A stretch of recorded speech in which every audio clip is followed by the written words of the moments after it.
Hi guys, so I was asked in one of the comments on one of my one of my latest videos, how I apply transfers onto the models. Well, as it happened, good timing because I'm actually at the point where I'm going to put some transfers onto these. So I thought, why not switch on the camera and I can let you see what's going on. So first thing I'm going to do is add a bit of varnish to the model. I'm going to use gloss varnish. I'm going to use the Vallejo gloss varnish. You can equally use GW hard coat. You can put it on with a brush or you can put it on with the airbrush. I'm going to use an airbrush to start off with because it's much quicker and you can get quite a really even coat with it. So it's going to get a little bit noisy in a sec when I turn on the airbrush and the compressor. So this is what we're going to do so far. So firstly, just give it a quick test and decide where you're going to put your transfers. I'm going to go with the chest piece,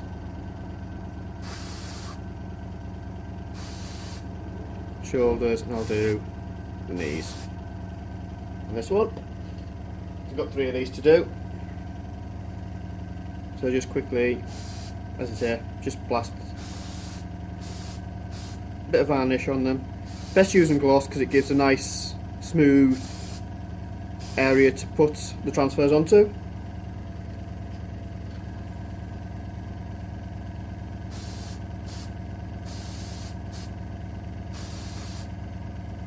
don't have to be overly neat doing this to start off with because it is just gloss and it will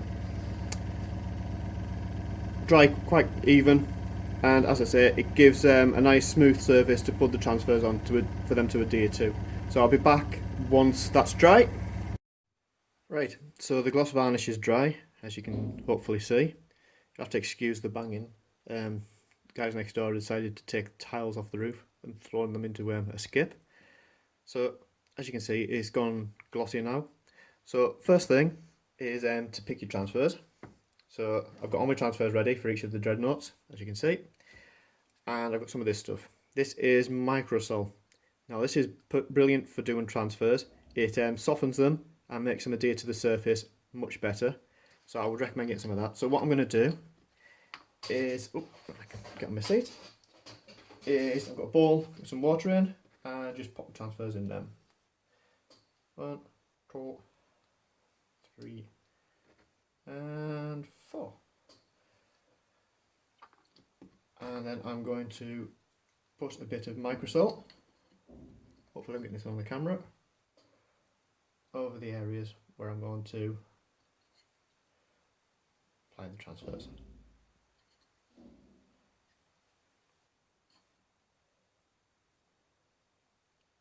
Just cleans up the area.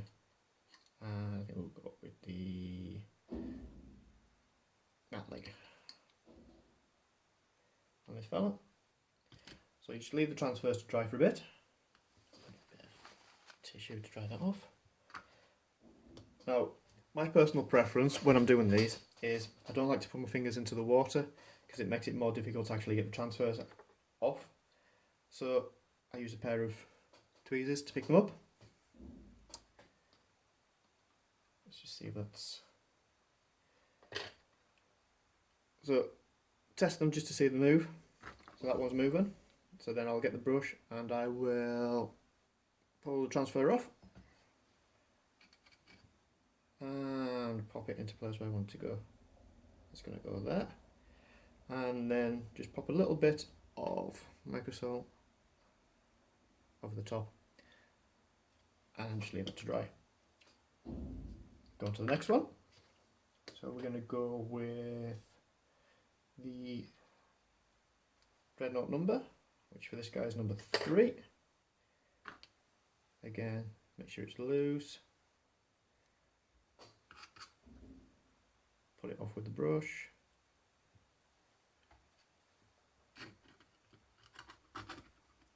And pop it into place. Yeah, quite happy with that. Over the top. Now this other one is this one here is going to be a bit more tricky because I'm going to try and bend it around the entirety of the shoulder pad. So excuse me talking with the brush in my mouth. Oh, loose. Yes, loose.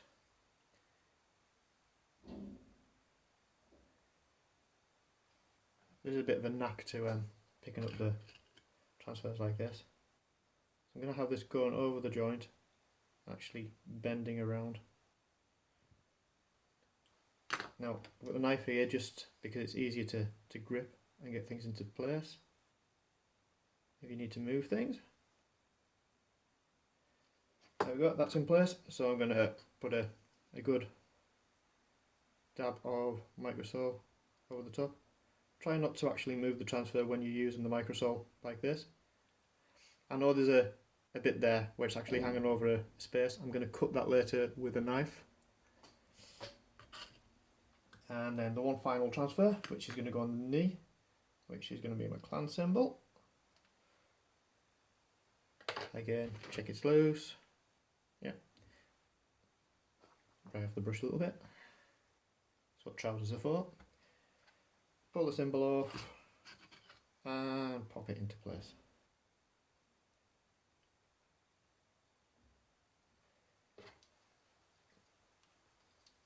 Just moving around.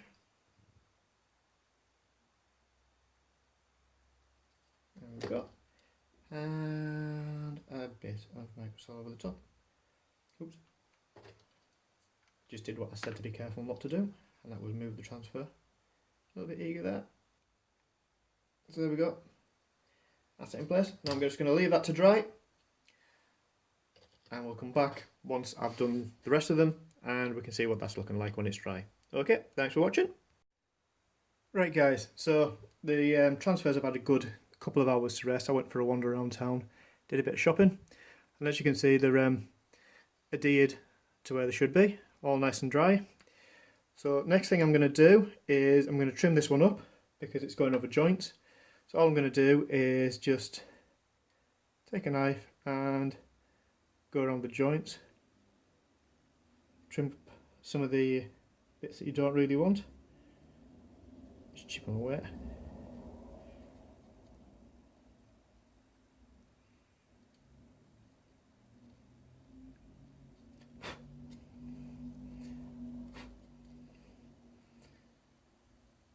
Basically just trimming off the bits that go where the joints are.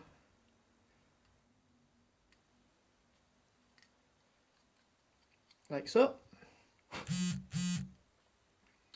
So there we go, as you can see it's all trimmed up. Just get rid of any of the extra bits and pieces. And the next thing I'm going to do is give it a coat of matte varnish and dull everything down. So I will do the rest of the models and I'll be back with that in a sec. So there we go, all trimmed off. So next thing I'm just going to do is I've got some Army Painter anti-shine varnish and I'm just going to give each of the models a blast with that to get rid of the glossiness.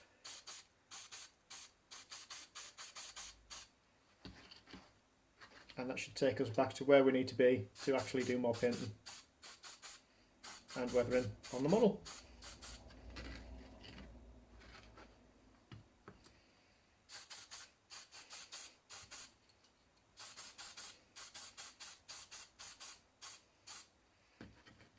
There we go, that's them just left to dry. Back shortly. Right, so there we go, that's the transfers added on.